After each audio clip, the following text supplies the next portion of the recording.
Eşek alma eşek. Cahidin dedesi Cahide eşek alır. Alo satın kızları görsen ne dersin? Cahidin dedesi eşeği alıp gel.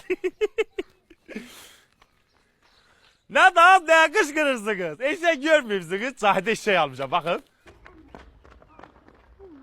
Nerede? Koşuğa gelin.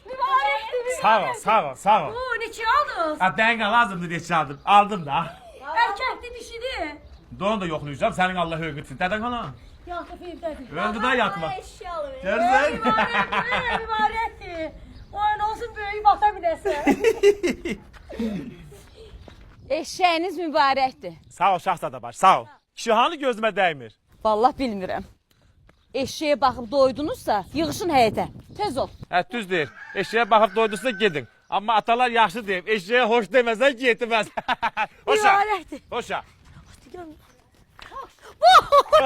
Görsen var. Mercedes